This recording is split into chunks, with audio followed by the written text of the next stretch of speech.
Hello and welcome to episode 15 of the Boxing Podcast. We are sponsored by 32 Red. I'm your host, Dev Sahni, and with me is a man who is only 2 to 3 wins away from fighting Anthony Joshua for the World Heavyweight title. It is, of course, Mr. Steve Lillis. Hey, what do you mean? What do you mean? 2 or 3 wins away. I reckon I could be one fight away from him. I'm waiting for that call. Eddie Hearn, my phone's been on open to you all week. I've given you your own special ringtone. Ring me, Eddie. I'll take it for $2.5 million. I'm cheap. I was just about to ask, what is your price tag to essentially take a beating? So that is quite high, though, Steve. I mean, $2.5 million for your ass, essentially. That's a bit lofty, isn't it? Well, you're my manager, so I'll give you 25%. Because you, I know what you're like. I've heard about your reputation in the game for cutting a deal. I'll get it up to 30. You'll see me. Go on. You want your whack, and then I've got to find a trainer who wants 10%. Freddie Roach's a bit of a gun for hire. There's 35% of my dough gone. By the time I pay my taxes, I won't walk out of $1 million. So I want $2.5 million, Eddie, and the fight's mine. I've changed the ringtone on my phone to the Passenger by Iggy Pop, because that's what I'll be in the ring, like most of the people on it who AJ's fault. Wow. Okay. Well, that's good to know, and I'm sure he's listening. I'm sure all promoters are listening, and there'll be an offer coming your way. If someone does want to offer me the fight, the price is much less. I'll sort of take anywhere between £400 to £500, and I'm there. I'm ready to go. But Steve, before we get going, someone who was involved in a proper fight last weekend, Amir Khan, took on Terence Crawford. He came up short. Talk me through what happened. He wasn't at the races, his legs were gone in the fight. That was the most disappointing and obvious thing to me. His legs just aren't there anymore. He's a shadow of himself now, and that hurt me watching that. Having followed Amir from the ABAs, I watched him in the divisional ABAs against Craig Watson when he got off the floor to win, and I've been around his career, and it hurt me watching that, seeing him get outboxed. He weren't making excuses. You could see with his right arm hanging low. That was problematic, and then he wasn't scared of getting knocked out. Dev, I'd never say that about him. What was a shock to the system for Team Khan, he was outboxed for the first time in his life since the Olympics, since that Olympic final. Even in losing fights, the Alvarez fight, he was winning that on points. Garcia, Peterson was, he wasn't being outboxed. It was nip and tuck. It's the first time that's happened to him in his life. And I think that was a shock to the system. There was the confusion over whether he should have, whether he was right to pull himself out or the corner to pull himself out. That they were just broken on the night because they never saw. They might, gone through their mind. He could be knocked out. They never saw him performing like that. He was really, really poor. And if that had been an American boxer performing like that, we would be panning him. But Amir gets the pass. The Q word has been made, and it has. And when a fighter pulls himself out or the corner pull himself out, that does get thrown. Now, we can't deny. I on Box Nation, you watch through the middle of the night, we see fighters quit. We'll say they quit, but where certain fighters get a pass out, nobody calls Nigel Benn a quitter for quitting on the stall in his last 2 fights, given the torrid wars he'd been through. No one calls Eric Morales a quitter for sitting it out in the third fight with Pacquiao. So I'm not going to call Amir Khan that, given where he's been in life, in the boxing ring. Not one iota. There's certain things, the instant reaction is he's quit. But would someone really quit? It wasn't his night, and that decision was made. And that was it, But I think it was something between him and Virgil. Virgil had asked if he could continue. Virgil didn't hear the answer, and the fight was called off. Amir doesn't help himself with 1 or 2 things afterwards, saying 1 minute the referee told me I had 5 minutes. Then I never had 5 minutes. It was a horrible night for him. The door in America is now shut tight after that performance. That isn't happening over there again, unless he goes for peanuts and very much the B-side. He was the B-side the other night, but he was getting paid a lot of money, Dev, to be that side. But all there's left for him in boxing is the Kell Brook fight. That is all that's left for him right now, where he can make any sort of money and create any sort of interest. But is it a fight I want to see? Not really. I didn't, Mayweather Pacquiao was made 6 years too late. This is 4 years too late. It's not a fight I want to see. Yeah, I mean, it felt like in this Crawford fight, all the stuff that Khan's good at, the hand speed, that blistering hand speed that he's carried up through the weights. He started at super featherweight and lightweight and like welterweight, and the hands were still blurring. But Crawford had fast hands too, and it was like, oh, Crawford's really fast as well. I don't know. With regards to the end of the fight, I struggle to call Amir Khan a quitter. Yeah. I struggle to, as you say, certain fighters have a pass. I think he's one of them. However, I do think he was looking for a way out, and I think he thought he got lucky and could get a DQ or could get some major points docked or something to just kind of turn things in his favour, and it just went a bit wrong. And before he knew it, the fight was over, and before he knew it, he got told he'd been stopped, basically. I'm not going to disagree with you at all there. They're very good point about, in his mind and the corner's mind, he could get a DQ or something mad could happen. He is nowhere near the fighter he once was. Okay, we can go on about Crawford's speed, and Crawford was brilliant. Let's take nothing away from credit. The story over here has been Khan, not Crawford. He was fantastic. But even if you go back to the Khan, Canelo Alvarez 3 years ago, how quick his hands were in those first 3.5, 4 rounds before his feet slowed up that little bit. Those feet slowed up a little bit in that fight, and he got knocked spark out. Yeah. The other night, the feet just weren't there from the first bell. They were out of sync. Everything just seemed rushed and out of sync for limited success. And that, to me, tells you you're a shot fighter.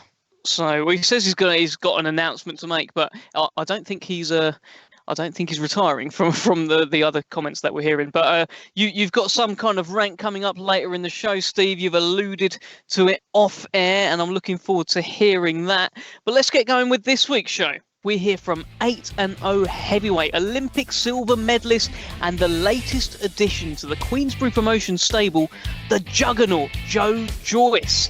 We've got some Joe Saunders. We've got a little bit of Ben Davison. He's the trainer of Joe Saunders and Tyson Fury and Isaac Lowe, and he's really the hot trainer in British boxing just now. So it'll be good to hear his thoughts. And we've got Dominic Ingle, the trainer of Kid Galahad, ahead of his clash with Josh Warrington on June 15th at the First Direct Arena. Stick with us, keep us in your ears. It's another dose of the Boxing Podcast. Well, there has been some huge news announced this week in heavyweight boxing. Olympic silver medalist 8-0 juggernaut Joe Joyce has joined forces with Hall of Fame boxing promoter Frank Warren. There was a press conference earlier on this week, and we sent our man Richard Hubbard to catch up with the juggernaut. Mr. Joe Joyce, we're here today to announce your link-up promotionally with Frank Warren. First of all, can I get your reaction to this news? Yeah, no, I'm over the moon. It's I like Frank. He's been in the business so long that makes really big fights, and I think I'm a great addition to the team. He's also heavily invested in the British heavyweight scene at the moment. At a certain level, a number of levels, obviously Tyson Fury right at the top, and then Daniel Dubois, Nathan Gorman emerging. Now you fit nicely into that jigsaw.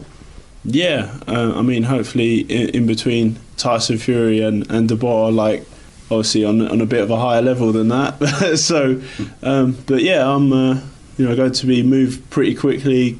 The reason for this move is to get in the big fights, and I think Frank Warren can help deliver them to me. Is this a switch of focus for you? Because not so long ago it appeared that your focus was switching towards America. Mm-hmm. You went to Big Bear under a Mexican-American trainer in Abel Sanchez, and also you were fighting on American shows, the last two. Is your focus returning more now to the UK? Yeah, I'm from the UK and my fan base is in the UK mainly. I've been exposed to America, and I'm still a part of America. I jointly promoted with Richard Schaefer, and I've links with Al Heyman as well. So I'm going to be boxing in both places, but I guess I'm going to be in the UK a bit more now. It's crucial to maintain your public exposure on your home territory, I would say. Yeah, 100%. All the best boxers seem to be here these days, especially the heavyweights. There's so many big fights out there, even just in the UK. So, while going over to the US might have sort of taken the light off you for a little while, it must have been a valuable experience this early in your professional career. Yeah, definitely. From the training camps to going to some of these shows and boxing in front of the American public, and is definitely a valuable experience. Quite a big sacrifice as well, I would say, sort of taking yourself off to California and sort of hiding yourself away almost. Yeah, up in the mountains with the bears and the trees. Did you meet any bears? No, thankfully not. Yeah, have you seen the film The Revenant? I think you might have given him a good fight. Yeah, give him a run for his money. Yeah. Okay, so where you stand at the moment is, but yourself and Daniel Dubois have been sort of nominated by the board to fight for the British title. Mm-hmm. Now, your options are a bit wider than that. You're also mandatory for the EBU title, held by Kid Galahad, and I understand you're also pretty highly ranked in the WBA with a view to possibly taking on Manuel Char. The options are there for you. Yeah, I've got plenty of options. So, so the Dubois fight for the British title, then I get Galahad for the European, and Manuel Char for the world. I currently am a kind of title holder. I have the WBA gold belt, which is just under Char and under Joshua, who has the super belt. So, I'm directly in line for those. So, which one of those tickles your fancy the most at this stage? I like the Galahad fight, and then the Char fight. That is a official world title belt, so I'll be looking to get that. The European title, I mean, it's always been a great grounding to propelling yourself towards world level. I mean, European champions are tough, as a couple of British fighters have found out this year. Oh yeah, so that'd be a great notch to my belt. Yeah. When you think of from when you entered professional boxing, it was obvious, given your age, without being disrespectful, but you were going to need to be that you were going to need to be fast-tracked. And to be fair, you've pretty much done that. And where you are now, with options aplenty, is sort of a testament to your work so far. Yeah, I think I'm in the right place, and I'm ready for all these fighters. I mean, it's just getting the opportunities, and I think, with the help of Frank Warren and Richard Schaefer, I'm going to be in some very interesting fights this year. I saw you throw your sort of name in the hat for sort of the Joshua vacancy, if you like.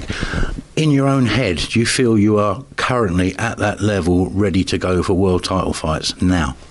Yeah, I mean, that's a great opportunity. Like, I mean, it's madness what Miller did, but that opportunity was presented, and I think it was a great opportunity for me if I was to have that fight, and I think I'm ready for anyone. Now, you're in a good position to answer this next question, because I want you to sort of assess the heavyweight scene domestically at the moment. It's fairly easy for you because most of them are GB teammates of yours. Can we start getting your thoughts on Daniel Dubois? Where do you see him being at this point in time? I think he's on the way up. He's obviously a lot younger than me, and he is he has a lot more time on his side, so he can edge up. See him as the real deal? Yeah, he's a very strong young man, and also Gorman as well. He's going to come to Gorman. So yeah, before we go to Gorman, Daniel's said himself, but he had a lot of rounds of sparring with you up in Sheffield. What do you recall from them?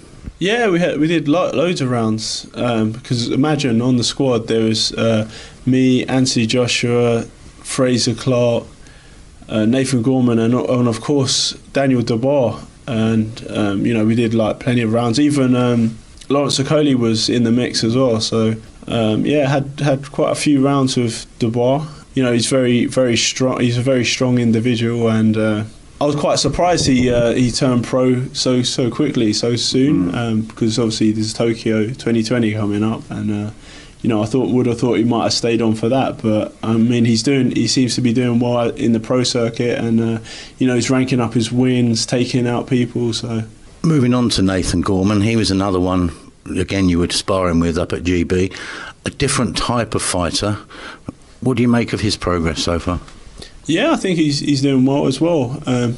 He's got fast hands, fast hooks, and very nimble for a heavyweight, isn't he? Yeah, he's very nimble, and he's also pretty strong. like they're young and they're making a name for themselves, building themselves up as well. But I think Mike's trajectory is like that, whereas theirs is a bit less steep. Those two have been strongly linked with fighting each other this year. How would you see that one going? Yeah, that's a really great, interesting fight. Both of them are kind of at that similar level, so it'd be good to see who's number one. Where's your hunch? Oh, I don't know. I'll lean with Dubois. Okay, well, we'll take that for now. Another one, you were talking about sparring earlier, someone else you've been involved with is Tyson Fury. Yeah. I mean, I think it was in his preparation for the Wilder fight, and I think you sort of said it was a very different sort of sparring experience. Yeah, he's obviously mad elusive, and like if you let him get going, he can ping your head off with them flicker jabs in your boat race, which is... But I mean, it's great experience sparring him, and I think he's a great guy. I like his team as well. It's really nice to spend some time with him up in Big Bear, and he's a real deal. And I thought, that fight, that was an amazing fight, and he did amazingly well. And I thought he won the fight, but it was a draw, and I'm looking forward to the rematch. Unfortunately, I'm going to put you on the spot again. You know Tyson very well now. You also know Joshua very well from GB days. Who wins that one? Ooh, I think probably Tyson without boxing. But then it's also a case that if Joshua lands something big on him, if he can hit him, then obviously that could change. But it shows that Fury's got a chin. You see he got up from Wilder, and Wilder's apparently got like the strongest punch in heavyweight boxing. So he managed to get off the canvas there. So maybe he could get off the canvas again. Last one, I understand, but you're going to make your sort of Frank Warren debut at Stevenage. Was it May the 18th when the Billy Joe Saunders on the Isufi card fighting outside? Something to look forward to there? Right outside? Well, it better not rain. Until after I'm out the ring, yeah. Yeah, it's Stevenage Football Club, so yeah, you'll be in the middle of the pitch fighting outside, so it will be something different for you then. Yeah, I look forward to it. It's great to be back on English soil, and I want to aim to put on a big, explosive fight. I said it was the last one, but there's actually one more. 8 professional fights. You're now on to your third trainer with Adam Booth. How's that working out so far? And is it a good technical experience, different from what you've had before? Yeah, I think I'm learning stuff from Adam Booth. He's, it's even just these little things like getting your head offline and stuff like that. Like I've had, I did a lot of technical work with Ishmael Salas, and I did a lot more conditioning stuff with Abel and getting strong and getting the snapping my punches. Now with Booth is more like getting the legs, the movement with the legs, and using your legs and your head movement to create opportunities and come off of angles and stuff like that. So I'm really like learning and improving, and I think Adam's the man that can take me to the world title. We had a bit of previous with another heavyweight very well, didn't he, and David Haye. Yeah, I mean, I really rate David, and his head movement, and the way he punches, just like with them haymakers and stuff like that. He had a brilliant career, and it was great to be in his stable, in his gym, and picking up stuff from him. So he got me started off in my professional career, so a lot of respect goes out to him. Well, Steve, that's big news that's broken this week. Tell me, where does Joe Joyce fit into this big heavyweight picture? Well, right now, you would say he is on the fringes of world level. He's there, he's there or thereabouts. I mean, there's great fights for him domestically. Daniel Dubois, Nathan Gorman, they're in the Frank Warren camp. They're fights that could be made. But, I think he's looking towards the world already. If you look, the company he's fought, Bermain Stavern, I know Stavern wasn't what he was, but in his 8th fight, to be blasting him away in 5-6 rounds is a good win. Joe Hanks, 23-2. Not many fighters would fight him after 7 fights. And then the Russian Kiladze, had a decent record. I think he only lost twice or 2 or 3 times before he fought Joe, and that was to Hunter. Kalnacki had beaten him, and Kalenga.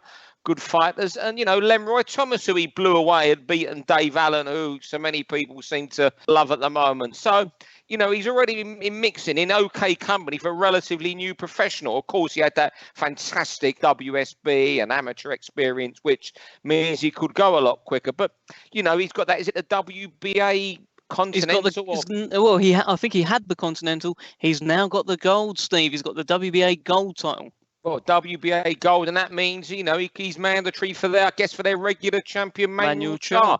That's a fight I'm sure Frank Warren and Joe's manager, Sam, would take in a heartbeat. And, of course, there's the European champion. Is it Ajit Kabaye, the German, who's had 4 or 5 defences? And, of course, I think his first defence, he beat Derek Chisora. So there's a lot out there for Joe. And, he's 33 years of age. He might have started boxing late, but he's a man in a hurry. And I've followed Joe from his WSB days, and he's one of the best fighters to come from the WSB. I think he may have lost once or twice. I saw him lose to Usyk in the WSB, which is no shame, but he may have lost one more. But apart from that, he was one of the best there was and ranked number 1 in the WSB at heavyweight for some time, which is some accolade in itself. I think he's really exciting to watch.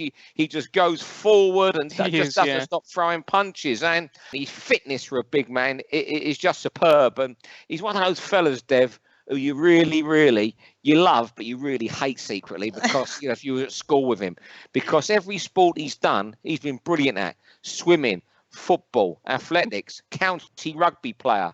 He's got a degree in fine art. I mean, he's the ultimate. If you found a Dalmatian with 102 spots, Joe would find one with 103 and one with 203 spots. That's a good way to put it, Steve. I've got no real jealousy of Joe Joyce, but I will certainly look forward to this ride. There's a lot of options on the table for him, as you hear him say. There's the likes of Ajit Kabayal, Manuel Charr, and the Daniel Dubois fight's been ordered as well by the British board. So there's quite a crop of options. There's quite a crop of heavyweights in the Frank Warren stable as well, with Gorman there as well, and hopefully they'll just scrap it out. That's what we want to see. And I think it's a really good move for Joe Joyce, and it will be good to see him on BT Sport. I mean, he's doing his thing over in America, but we want him here, don't we, Steve? Look, he had his last fight back here. This is where he belongs. And you know what? Fans who haven't seen him, what you've just got, he is an exciting heavyweight. He throws punches. He plows forward. Some people have called him a poor man's George Foreman. Now, I don't think that's a bad analogy, being called a poor man's George Foreman, given what he did in boxing. That would do for me. The word poor doesn't sound good, but to be mentioned the same breath as Big George, I don't think that's too bad at all. Yeah, okay. No, when you put it like that, Steve, well, Joe Joyce makes his Queensberry Promotions debut on May 18th as chief support to Billy Joe Saunders versus Shefat Isufi at the Stevenage FC Lamex Stadium. It's one we're looking forward to. Well, Steve popped over to Hatton's Gym, where Billy Joe Saunders is currently set up. That's his new home. And Steve, had a bit of a catch-up with him. Bill, you're training up here in Manchester. You've been here for about 5 weeks now, living in a hotel. You seem very settled up this part of the world. Steve, have you ever heard the song, Wherever I Lay My Head, That's My Home? I'm a travelling gypsy man up and down the country, from Sheffield to Manchester, from Manchester back to London. Could be in Scotland next. No, listen, I'm loving it. Obviously, I'm at Atton's Gym here, teamed up with Ben. I mean, I'm just enjoying it again. It's just, see, with me, I'm one of them that I have to be happy and enjoying doing what I'm doing, then I'll get the best out of myself. If I'm not that, then it's sort of a slog to get it on, but I'm enjoying it. What are you enjoying most about it at the moment?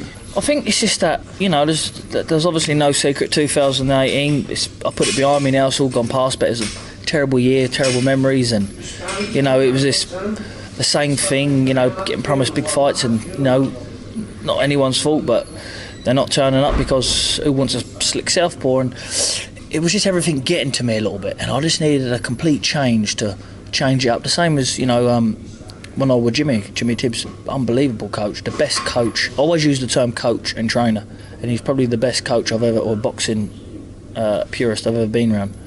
And I just needed a change up there because maybe it was going stale, and sometimes when your head goes stale as a fighter, it's nice to have a little bit of a change up, and I think this is what I needed to give me that bit of spark.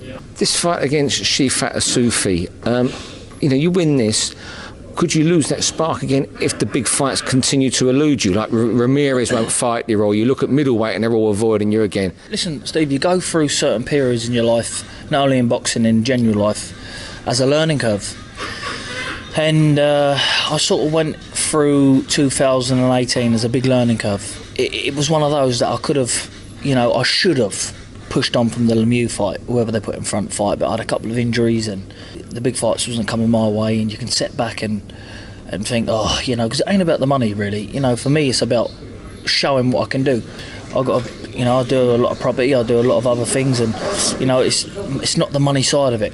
I can earn money elsewhere. It's about showing my full potential off in something I love. And when you don't get the chance to do that, it gets frustrating and you think, forget it then. But this year I'm just going to keep winning and winning and winning. I'm 29 now, until someone pops up and go, well, yeah, we'll have it. Because I have to stay ready because of my style, slickness, southpaw, skill, fast. You don't get to keep that forever. So I want to show it while I've got it. And if someone pops up, they pop up. If not, I'll just keep beating who they put in front of me. What sort of challenge does a Sufi pose for you? It's weird because it's one of them that, people don't expect too much. Look at him, and he can be very, very dangerous. He's probably come from nothing, got his big chance. You don't get number one in the world for nothing, especially probably who he's with promoters-wise. He's obviously boxed his way and earned his way there. So I have to take him seriously and deal with him appropriately. Of the big names, which do you think is the most likely to say, I'll face Billy Joe Saunders? I mean, at super middleweight, you've got Ramirez, there's Callum Smith. At middleweight, there's Alvarez, or he can go super middleweight, there's Danny Jacobs. Of any of those you think, well, that's the most likely one to want to fight me? Well, I think you mentioned the first two. I think Callum Smith's not shy of a fight. A lot of these probably think I'm not a proper full-blown super middleweight, but I'm not one of them that relies on strength and power. I rely on craftiness and slickness, and I can have a fight when I need to have a fight. And going back to this Sufi fight, it must mean a lot to you to fight in Stevenage. I think it's 12 miles from Hatfield. Would you like that to become a place you can fight at regularly? Most definitely. I'm more excited to fight here than I've been anywhere else. It's my true home there. That is my. I'm just down the road, and I think I'll have a lot of travelling supporters there because it's a good train access there. Very good train. It's like 2 stops from King's Cross, and it goes up through Peterborough, and I reckon I'll have a lot of support there. So it's one of them that I look forward to doing, and hopefully I can add more events there in the future. And it could be your regular summer home, couldn't it, until you finally bow out? Hopefully, yeah. I mean, look, it's I think it holds 12,000, is it? So it's a good seat. Obviously BT backing it and behind it now, so you can make the big fights there, and it'd be nice to get them there. And another fight coming up, Josh Warrington against Kid Galahad. Can you break it down for us and give us your opinion on what will happen in the fight? I think that people looks at Barry's last couple of performances and Warrington's last couple of performances and goes, you know what, I'm going to go Warrington. But when you know someone, you know somebody inside and out. Barry's got something that I haven't seen in someone. Barry's got something that I've seen in myself. You can't see it, but you can feel it there. And Barry's one tough cookie, and his boxing skills when he needs to do it, when he needs to put them and go up gears. Barry's got 10 gears to go up, and I've seen it. I've seen him spar Lee Selby recently. I've seen him spar all the top young kids. I've seen him, spar 15 rounds, and I just think that Warrington is a very, very good fighter. And if you let him, you stand in that centre of him, in front of him, and let him get his straight lines off, he could probably be one of the best in the divisions. But Barry's different. Barry won't allow that. Barry's got very good angles. He's got a very good boxing brain, very good boxing sense. He can sense danger where a lot of fighters don't. They just, Frampton did well. Frampton got in there. He did well. Lee Selby did well. Probably struggling at the weight. People saying, these fighters are washed up who we beat. They're not washed up. They've just been beaten by the better man. He's had the better game plan. When he boxed Selby, all right, Selby might have been a little bit weight drained, but, he still looked comfortable. Warrington didn't let him get his boxing off. Again, Frampton, first 3 rounds, he tried to, show him who was boss, but Warrington outbossed him. you know, you've got to take it after someone like him, and he takes a lot of beating, a good champion's art. But I just feel that if everything's on a level playing field, that Barry will get the win. I know he will. What type of person is Barry? He just seems to live boxing and nothing else. And you've been around him, and I know you train hard, but once boxing's over, you'll go shopping or something. His life just seems boxing and nothing else. I haven't really seen a limit to him. I've seen him spar, I won't mention no names, but a world-class opponent. And, you know, I remember that he absolutely got pinged. And I'm thinking, what's going on here? Like, it's not like him. And he went to the doctors, and his iron was that low. It was like he could have passed out. No one knew, but he just looked drained. He looked like milky colour, and he was right down. And he went, and his iron were really, really low. And so anyway, he went to the doctors. Doctor said this is what it is, and the same kid came back 4 weeks later, and that's what shocked me. I thought, like, it just blew me away what Barry did to him. I actually said to him, "There's police at your door for GBH." It was seriously that bad, and he's just got that spite, and that's what I like about him. And I feel that at this level, there's not a lot of difference in the skill set of them two, but the will to win, I just feel I've never met someone like Barry with that will. And, you know, Barry and his family, they come from nothing, you know, and that's a big difference when someone's got a little bit and someone's come from absolute nothing. That sometimes can, and I've been there, that sometimes can define the winner and loser. Well, that's Billy Joe Saunders returning on May 18th at the Lamech Stadium, home of Stevenage FC.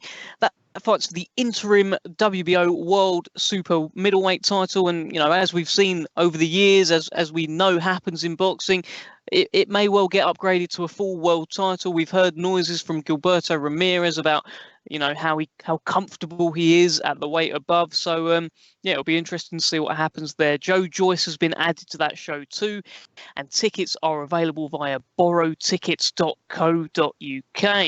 Well, in addition to Billy Joe Saunders, Steve also caught up with Ben Davison. Now, this man is getting quite a reputation for fight breakdowns. Here he is again, making a fight breakdown on Warrington Galahad, amongst a lot of other stuff. Have a listen to this. Ben, Billy Joe Saunders has been back with you for a few weeks.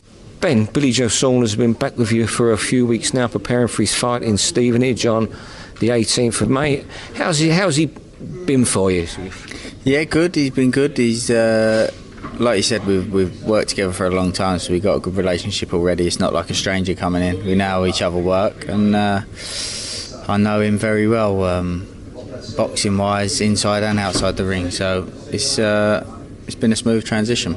So he's been up in Manchester now for 4 or 5 weeks, and he seems settled up here. You know, where Billy's thing is, his accusation before he can't stay in the same place for 5 minutes, but you seem to have got him settled staying up here. Yeah, he's settled because it's still a new look for him at the minute. You know, a new gym, and I've got to say the gym here, Ricky Hatton's gym, it's got an unbelievable atmosphere, fantastic vibe, and everybody enjoys it. You know. So it makes life a little bit easier as well. What's it going to be like for you running a corner in Stevenage, a few miles from where you and your family all come from? It'd be good, enjoyable, it'd be easy to travel back home, which would be nice. That's a lie, actually, because the next day we'll be going straight to Vegas. I've just thought about that, so looks like I won't be going home. No, but is it nice for you? You know, you're a young upcoming trainer, and the biggest fight in the area ever, you're a central figure in it, so to speak, even if you're not fighting. Yeah, I suppose when you put it like that, but at the end of the day, I think it doesn't matter where it is. You know, it could be anywhere for me, because I just focus on the job, and you know, there's plenty to keep me occupied with, so you don't really get a chance to think about where you actually are. What sort of threat does Shifat Isufi pose? He's a little bit of an unknown quantity. He's not really been put to at this sort of level. He's on a very good winning streak. If you give him an opportunity to let his hands go and put his hands together, he can do that well. And he looks relatively heavy-handed, so we know what we've got to do, and Billy Joe put on a good performance, I'm sure. At this moment in time, where do you see Bill's future? Is it super middle or middle? It depends, because the frustrating and bad thing is nobody is ever going to turn around and say to their boxer, "That's a good fight for you, Billy Joe Saunders," because everybody knows it's not. So it's going to be hard for him to get opportunities, people aren't going to take risks unless he forces it. So MTK and Frank Warren have got their hands full to try and get Billy Joe those sort of opportunities. But hopefully we can. Looks like Ramirez is going to move up, so I'm sure Billy Joe will be upgraded after this win and become the WBO full super middleweight champion. And then we can look and see where the options lie and the best way to go.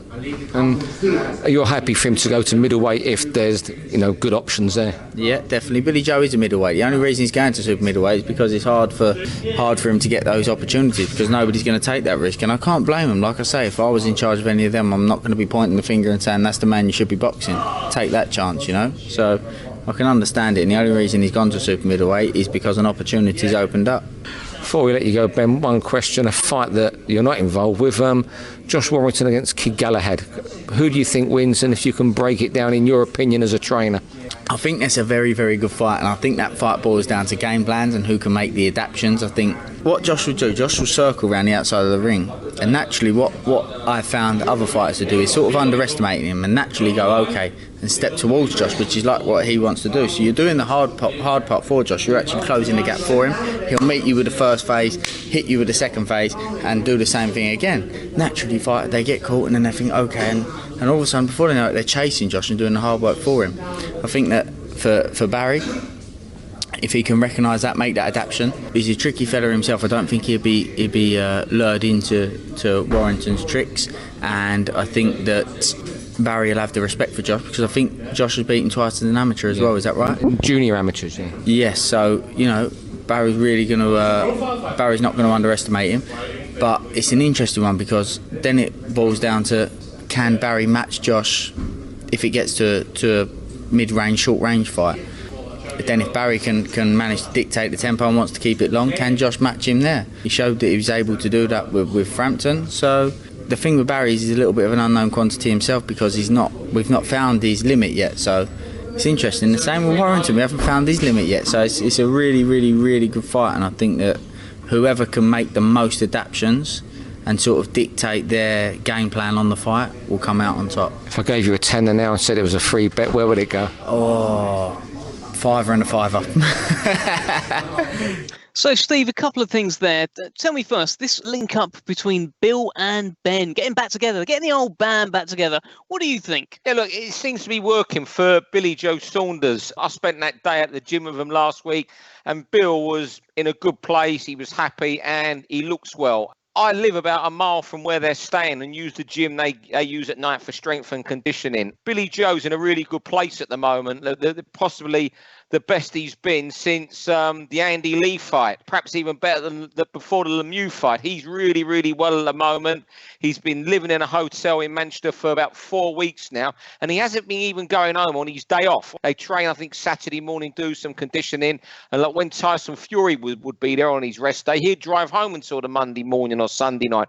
Bill's just staying up in that hotel by himself and getting ready for this fight, because he knows he can't afford to, a bad performance against Shifat Sufi. Sufi's not a bad fighter, but people are expecting an 18-carat Billy Joe Saunders performance, and I think he's hell-bent on giving that. I know people who have been around him in where he's staying, members of the gym there and staff at the hotel, and they think he's been an absolute fantastic guest. He's been mixing with members in the gym, having a sauna and steam and a laugh with them at night. He's really, really in a good place at the moment, and he's happy. And a happy fighter is a dangerous fighter.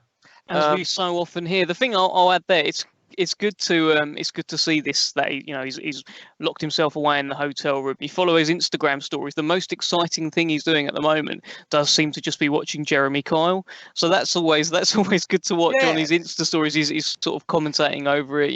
Oh, I can't believe this guy cheated on this girl, blah blah blah. So have a look at that. But if that's the extent of his distractions, I'm happy. That's good. We're in a good place there. Hey, Steve. He seems happy, and I think Dominic Ingle did a fantastic job with him. You can't deny that. He liked Dominic, but he felt he would react better having a change. And they're very happy in that Hatton gym as well. That the day I was there, they was all standing around, having chatting about boxing. And Ben's a big fan of Ricky Hatton. It's not a gym with 30, 40 fighters in there.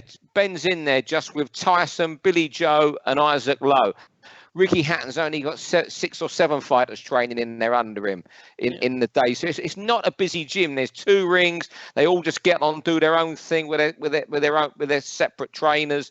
It seems a really good working environment at Hatton's Health and Fitness. Yeah, I'll tell you what, I'm enjoying seeing the photos and videos go up of Billy Joe Saunders and Tyson Fury training together. It's like, it takes you back to when Tyson was in a bad place and then went out to Marbella with Billy Joe, and they were putting up all these funny videos of Tyson dancing and that, and you're sort of chronicling Tyson's journey of returning and coming back and going for runs while he was fat, and things like that. It's nice to see it come along like that and then sat together, and now they're kind of helping each other and bringing each other along. It's good. It's marvellous, and they even last night they were playing FIFA with each other in one of the rooms at their hotel.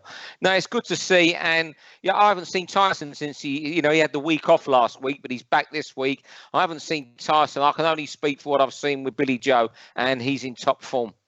What about these fight breakdowns from Ben Davison? He's getting a bit of a following online. He was pointing out some stuff in the Amir Khan Terence Crawford fight for BT Sport before that fight about how Khan would make mistakes with his feet and he's going to get caught. And then that happened in the first round. And that's kind of gone viral. And now he's pointing out all this stuff about Warrington Galahad, and he's giving us some in-depth stuff. He's getting a bit of a reputation, Steve. He's really good, and you know what?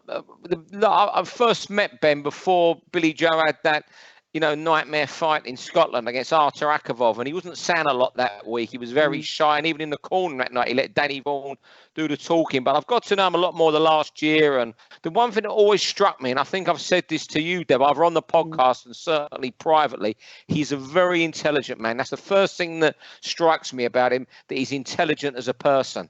Yeah, so it doesn't surprise me that he is so good at breaking these fights down. And the little bit of footage of him and Barry Jones, and what could happen to Khan early was, you've seen it for yourself, and that's why it's gone viral, because it was spot on. It was spot on. It was ominous, and who'd have thought that? Essentially the kid that was in Billy Joe Saunders' corner against Artur Akavov in Paisley Lagoon in Scotland, who basically copped a lot of flack because of Saunders' flat performance in that fight. Who'd have thought he's now, a real hot property of British boxing trainers and getting so much warmth and being received so well online, and rightly so. It's funny how things turn around like that. But anyway, in that breakdown, he goes with he doesn't go with Barry, he doesn't go with Josh. He's really sitting on the fence. But you hear Billy Joe Saunders before that, he really goes with Kid Galahad.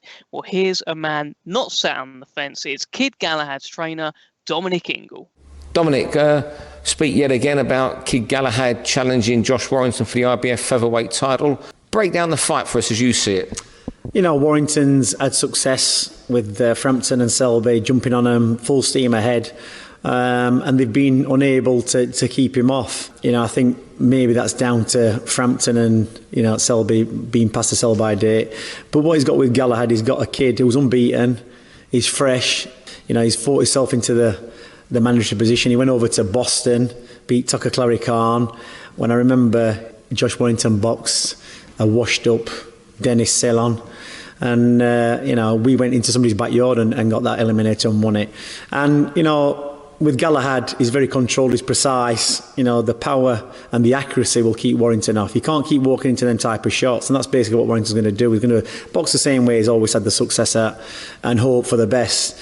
But, for once, he's going to get somebody who's fresher than him, fitter than him, and can box and can slow that pace down. That's how it's going to work out. Do you consider him a better fighter than Carl Frampton and Lee Selby? At the end of the day, Frampton had the choice and the chance to box Galahad in the past for titles and relinquished his titles instead of fighting him.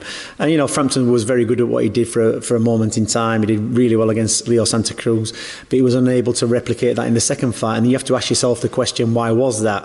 When you've got the measure of something you've beat, if you're a good fighter, you will always beat that fighter again. and Frampton failed to do that. So somewhere, whether you underestimated Santa Cruz the second time round, thinking, well, I've already beat him, I'll beat him again. I think in my mind that's what he did against Warrington. I looked at his record and I think, he can't punch this kid. He's got a 25% knockout ratio, be easy enough. And then he got surprised. Whereas we haven't, underestimated Josh Warrington at all. We know what his strengths are, we know what his weaknesses are, and that's where we're going to capitalise. So, I think Galahad's just got more ambition, than Lee Selby and Frampton did. And like I said before, those results really complemented Josh Warrington. You've had a lot of talents over this year, in this gym over the years, that have fallen by the wayside because, they've discovered drink, women, whatever. What's kept Kid Galahad focused since he walked in here as a 12 or 13-year-old? So I think it might be only Johnny Nelson that has been at the gym longer. Yeah, I mean, and that's the thing. He's never going to get the breaks. He's always been a struggle to get in fights. He's never really had a promoter behind him, and he's still managed to get himself into that position, into the manager position. So that says something about his ability and his focus and his determination and his relentlessness. So that's what he's got. He has got that kind of same mental makeup as Johnny Nelson. Like I say, he's never had it easy, and he's found himself in this position. So there are others have fallen by the wayside, and I think he's learned by those mistakes. We've had fighters who've shone bright for a certain period of time. Nazim Hamid, Ryan Rhodes, to a lesser degree Junior Witter. They've all got into that position of being a world champion, but it's whether you can maintain it once you're there. And the thing is with Kid Galahad, he's got no responsibilities, he's got no children, he's not married, he's got no safety net. Everything to him is boxing. He's got nothing else. Boxing is his life. Whereas you look at Josh and Frampton, they got married, the kids, they get to a certain level where they want to swan around and play the champ. Well, he's never going to get another chance. He's got to capitalise. It's a do or death situation for Kid Galahad. And, if he loses to Josh Warrington on a Saturday night, he's got nowhere to go on Sunday morning. Well, at least, Josh can go home, have a cuddle off his missus, look at his kids and think, well, I've had a good run, I've got a few quid. He can console himself with that, but there'll be no consolation for Kid Galahad. The only consolation for him will be waking up on Sunday morning with the belt. And that's where the determination comes in. He's got nothing else to look at. Well, that's a cracker on June 15th at the First Direct Arena, Leeds. But Steve, this is, again, another voice out there. Granted, it's very much in Kid Galahad's camp, but it's another voice talking about how hungry Galahad is and how much of a factor the hunger could be. I think all of this is going to sort of G Warrington up, Yeah. I think all this chat, all this... people are saying Galahad's going to win because he hasn't got a wife, basically. Yeah, I mean, I see why people are making cases for Galahad to win the fight. I get that totally. But to say it's because Josh Warrington hasn't got the hunger, that's something I totally disagree with. It's sort of become part of the fight sales pitch from the challengers camp. And I just don't get it at all. Of course, he's hungry. He knows this is his one and only chance at winning a world title. But why isn't Josh Warrington going to be when he's on the brink of securing the future for himself and his family, the financial future? I just don't get it at all. So we might, as you're virtually saying there, we might as well say that every fight that has had won a world title in an upset, had a great win in his first defence, who's got a missus and a couple kids. Yeah. Has lost his hunger for boxing. And I should think 50% of fighters who have won a world title have caused minor upsets and had a tough first defence, who are married with a couple of kids. I don't think it loses their hunger. They really seem to have placed a part on it. And I think a lot of that is because Kid Galahad does have no life outside boxing. But it's the sort of thing that will spark Josh Warrington on. And, I've been around his dad, Sean, and Sean always says they treat every fight like they're the challenger. And they will again this time, even though they'll have, a partisan crowd behind them in Leeds and he can sleep in his own bed the night before, or should I say, right up till the Thursday before the fight, then he moves to a hotel. I don't get it at all, and I never will, quite frankly. I guess it ties into that whole thing of if you are successful, if you've got a couple of million in the bank, if you've got your family there, if you've got your nice cars, you've got your properties, does it become easier in the ring to not fight anymore, maybe quit? I don't mean to tie it into the whole Amir Khan thing, but decisions like that surely are easier if you've already got so much in place in your life. Do you see where I'm coming from, Steve? Yeah, I get where you're coming from. It makes life outside the ring a lot easier. But, you're still a hungry boxer like Josh Warrington is. He hasn't secured his future yet. He knows what he wants out of life and what he wants out of boxing. And he isn't at the stage now where he's out of love with the game. Absolutely not, and we know that he is driven by this unification dream as well. And he sees Kid Galahad as just a step in the way. There is a promo coming out about this fight soon, which you'll see across social media, and it's very much about I've got to get Galahad out of the way, and I'm going to go on and unify, etc., etc. Well, that's June 15th at the First Direct Arena in Leeds. It's one that we're looking forward to. There are tickets available via Ticketmaster. It's Josh Warrington versus Kid Galahad for the IBF World Featherweight title. Well, Steve, it's that time of the week again. We've got to know that the listeners, the millions who listen every week for this one reason, they've got to know. I've got to know. We all want to know. What you talking about, Lillis? Yeah, well, what I'm talking about is something we spoke about at the top of the pod, and that's about Amir Khan. And the words from his trainer, Virgil Hunter, who said that he still has plenty left to offer. Now, that is the last thing Amir needs to hear right now, because there isn't a lot to offer now as a boxer. And I'm really disappointed that that's come from Virgil, who's been around Amir for so long, has, been around the nights when there's been tears, the nights there have been celebration. Now, Virgil isn't a new trainer. You could, well, I understand why he said that. He's pretty new to training. This is someone who's been brought up in boxing all his life. There's been in the corner of Andre Ward, Andre Berto, many, many top fighters. But for him to see from the other night that he still feels Amir Khan as something left to offer is just a crazy statement. I'm just really disappointed in Virgil. He's the sort of person who should be sitting down with Amir and telling him it's over, get out of this game with your faculties intact and enjoy life with your family. Virgil more than anybody, because if you look at everyone who's in Team Khan now, everyone's pretty new. Virgil has been in there longer than anybody. So it should be down to him to say, I don't care if Amir says I'm still going to carry on. He should be saying, pack up, Amir, right now. And if Amir doesn't, should say, I'm going to wash my hands off you, because we know Amir hasn't got a lot left from the other night. Yeah, I can hear that. I can hear everything you're saying there, Steve. But I've got to ask you, who are Virgil Hunter's other fighters right now? Who's he got? I mean, I know we're talking about, this is the trainer he should be doing in what's in the best interest of his fighter, if he loves the fighter, etc. Break it down a little bit further than that. Where's he getting his money from? Well, I'm not going to get into he's doing this for money. I'm not going to, I've been around Virgil. I'm not going to say it's purely him being financially driven.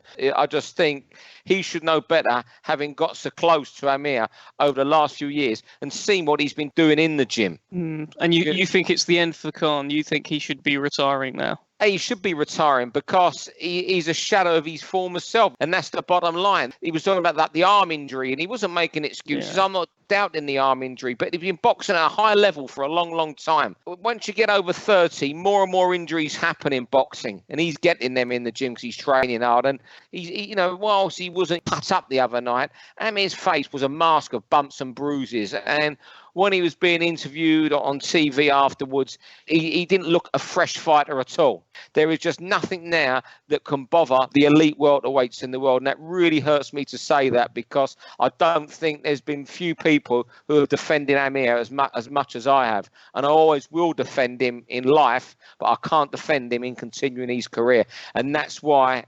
I'm disappointed with Virgil, because he should be able to see his fighter's got less and less to offer. It's almost as if say, well, let's just see if we can get through the Kell Brook fight, and if we do, who knows what could happen after that. I don't like it at all. Yeah, you feel like so often in Khan's losses, the Canelo one in particular, he could take credit from it. There were losses that you could take credit in. Danny Garcia, he was ahead in that fight as well. He was doing very well. But specifically the Canelo one, he came away with it from it with enough credibility to say, I was up on the cards. Our hand speed was blurring. With this, there was nothing. There was absolutely nothing, and he just seemed all out of sorts. And yeah, as you say, Steve, a shadow of his former self. I can't see him retiring though, and I think he's not going to retire. No, but I can't see him fighting Brook either. To be honest, I still don't think he's going to give Kell Brook the satisfaction of giving him that fight. I think he could fight someone like Adrian Broner. That's where I see Khan going. I think the American door's shut. I think in his own mind, he might thinking, I'm not giving Kell Brook the opportunity. But when he looks around now and sees what offers are on the table and what money is there, Kell Brook's the only fight out there for him. And I won't be shocked if we see that fight later this year. We shall see. Well, let's keep an eye on it. So, good rant, Steve. Good rant. Very direct. You really knew what you wanted this week, huh? Yeah, well, just look with Amir. I'm almost protective of him, and protecting someone means they should retire. I hear you. I'm with you. And after the Crawford loss, the next day I'll admit it. I watched Matt Khan Maidana. I was just like, yeah, this was the guy. This was Khan, and I watched that back just to sort of cheer me up, really. But what a fight! What a fight! You look at Khan around that time. Bang! Played with Malargaji in New York. Took him out in 8-9 rounds. The Maidana fight, one of the best fights I've seen in Las Vegas. He sort of had that technical draw with Paul McCloskey, which he knew he had no threat that night. But obviously the cuts, and he won the technical decision. Yeah. And then the Zab Judah fight, and then he went into the Peterson fight where he lost a controversial decision. You know what I was thinking the other day as well? Imagine if him and Hatton had fought before Hatton had fought Pacquiao around 2009. That would have been a fight for British boxing. Yeah, I think their paths never quite crossed. I think there was really one time it was really spoken about as, okay, maybe this could happen. As when Hatton was coming back, that sort of ill-fated comeback against Senchenko, I believe it was. And then it was like, okay, if he wins this, there's fights with like the likes of Khan there and maybe Kell Brook. But it never quite happened, did it? But yeah, I agree with you. It would have been a hell of a fight. It was a tweet the other day. I forget who it was from. Someone tweeted it the other day and it sparked me thinking, what a great fight that would have been. Well, we will keep an eye on the career of Amir Khan. The boxing world awaits. What will he do next? Well, Steve, another week, another great show. And before we go, do you know what? I'm just going to randomly throw this question at you. One fight that you could make fantasy boxing this year. You're allowed to make one fight. What is it? Give it to me. Oh, mate. Oh, you've thrown me there. Yeah, you've only got one. Go on. Oh, Fury Wilder. Oh, you want the rematch? That's the one. I want the rematch because you know what?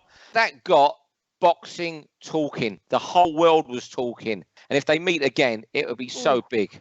Yeah, well, let's hope so. Good choice. Good choice. My personal one, after seeing him last week, Errol Spence against Terence Crawford. I mean, we saw Terence Crawford last week, so Errol Spence a few weeks ago. I wanted to see that fight. I want it bad. I really want that fight. That's the one that's getting my juices flowing. Great fight. Great fight. So who have you got winning that one, by the way? You know what? It depends how Crawford handles the physicality of Spence. Spence has a lot of talent. It's that physical side of him that just gets to people. I wouldn't be surprised if Spence won that fight, but because he's such a physical fighter. Everything tells me Spence is too big and he's too strong. But then you just see Terence Crawford, and every time you see Crawford, he looks better and better and better. Hey. And you see Spence couldn't get Mikey Garcia out of there, and you think, So I don't know. Mikey Garcia just went in that survival mode. I know, yeah. But Mikey Garcia in the second half of that fight knew he couldn't win, and it was all about getting out the 12 rounds. I don't think you'd ever see a great fight like Crawford go in survival mode.